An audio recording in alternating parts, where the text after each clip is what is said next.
విద్వేషంతో వికృతంగా ఆలోచించేటైతే కనుక విషాదకరమైన సందర్భాలు కూడా వివాదగ్రస్తం చేయాలనిపిస్తుంది. ప్రతి దాంట్లో వివాదాలు, తగాదాలు అవే కనిపిస్తాయి వాళ్ళకి. విద్వేషాన్ని రెచ్చగొట్టడం. ప్రఖ్యాత నటుడు, సామాజిక కార్యకర్త ప్రకాష్ రాజ్ తల్లిగారైన స్వర్ణలత రాజ్ ఈ మధ్య కన్నుమూశారు.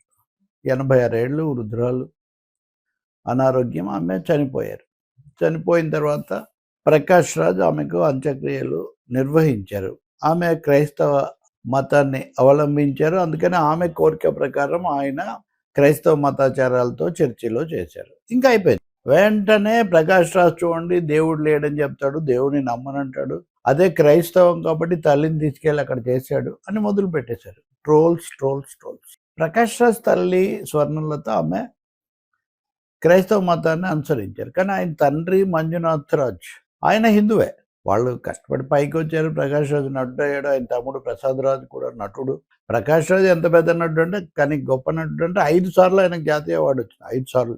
అన్ని భాషల్లో కూడా అన్ని రకాల పాత్రలు ధరించి బహుశా క్యారెక్టర్ యాక్టర్స్లో ఒక తరంలో తనకంటూ ఒక పెద్ద ముద్ర వేసుకున్నారు. ఫాదర్ ఆఫ్ ది నేషన్ అంటే తండ్రి పాత్రలు అంత ఎక్కువ వేసానని చెప్తుంటాడు కదా. ఆయన విలన్ కూడా పాత్రలు. అటువంటి వ్యక్తి లౌకిక తత్వము, మత సామరస్యం కోసం ఆయన నిలబడుతుంటారు.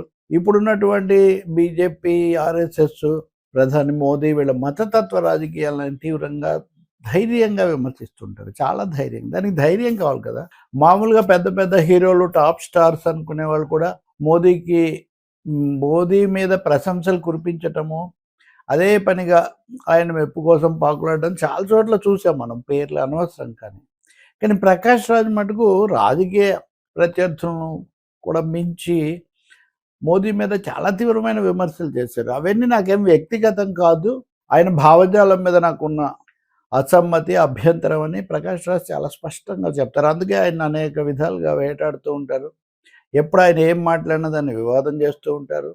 నిజానికి సినిమా రంగంలో కూడా ఆయనకున్న స్థాయి, ప్రసిద్ధితో పోలిస్తే పాత్రలు అవకాశాలు తగ్గడానికి ఇది కూడా ఒక కారణం అంటారు. అయినా సరే ప్రకాష్ రాజ్ ఇప్పటికి కూడా వరుస సినిమాలో నటిస్తూనే ఉన్నారు. ఆయన తన తల్లిగారు మరణించినప్పుడు ఆమె కోరిక ప్రకారం నేను అంత్యక్రియలు చేశాను. ఆమె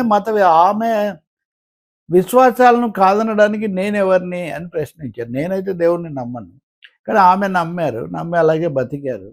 అటువంటిప్పుడు ఆమె విశ్వాసాలను నేను ఎందుకు నేను ఎవరిని అసలు ఆమె చనిపోయాక వాటిని భగ్నం చేయడానికి అని ఆయన అన్నారు. చాలా మానవీయమైన, వాస్తవికమైన ప్రశ్న ఇది. ఇది వాస్తవానికి దుష్ప్రచారం కూడా. అంటే వీళ్ళు నాస్తికులు, హేతువాదులు, ఇంకా చెప్పాలంటే కమ్యూనిస్టులు, వీళ్ళు ఎప్పుడు దేవుడిని వ్యతిరేకించడమే వీళ్ళ కార్యక్రమం. లేదా దేవుడు లేడంటారు కాబట్టి దేవుడిని వ్యతిరేకించే వాళ్ళని, దేవుడిని పూజించే వాళ్ళందరినీ వీళ్ళు వ్యతిరేకిస్తారని ఇష్టం వచ్చినట్టు చెప్తుంటారు. ఇవన్నీ నిజం కాదు. నిజానికి ఏ దేవుడిని పూజించినా అందరూ ఒకటే. వాళ్ళ నమ్మకాలన్నీ చూడగలిగిన విశాల భావన వీళ్ళకే ఉంటుంది. ఎందుకని వీళ్ళకి ఎవరైనా ఒకటే కాబట్టి.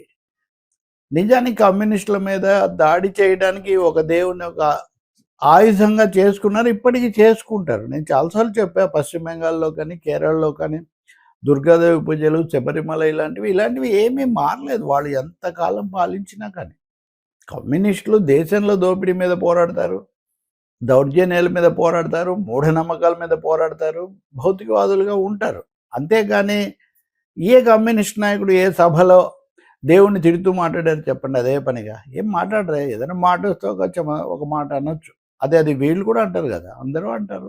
సరే, ఇప్పుడు ప్రకాష్ రాజ్ ఏం కమ్యూనిస్ట్ అని ఆయన ఏమి, కాకపోతే సానుభూతి, ఆయన ఉద్యమాలు వీటిలో నుంచి, ప్రజా కళలు వీటి నుంచి వచ్చారు కాబట్టి మొన్న కూడా విశాఖపట్నంలో సిఐటి మహాసభలకు వచ్చారు.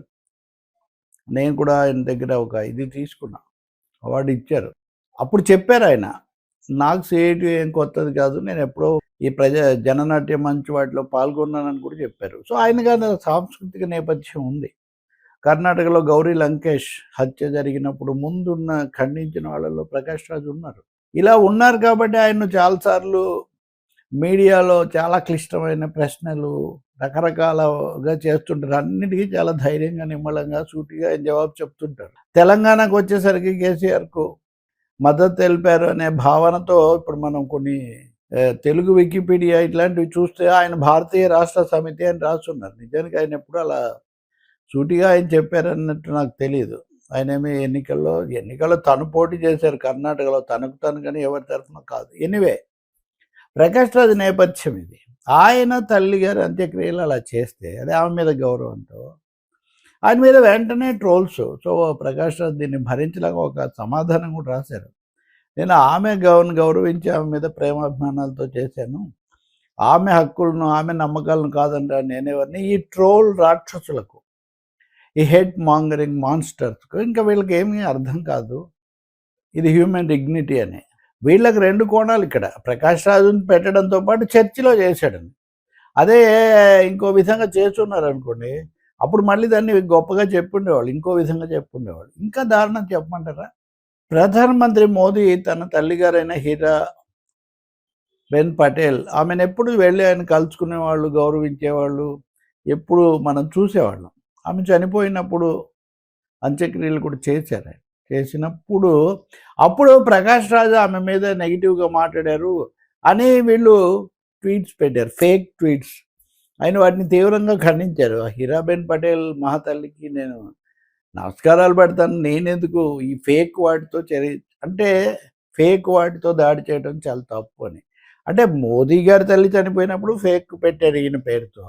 ఈయన తల్లిగారు చనిపోయినప్పుడు ఆయన చేసిన దానికి తప్పు చిత్రణ, వక్రీకరణ, ఒక విధమైన దాడి చేశారు. ఇది ఎందుకండి?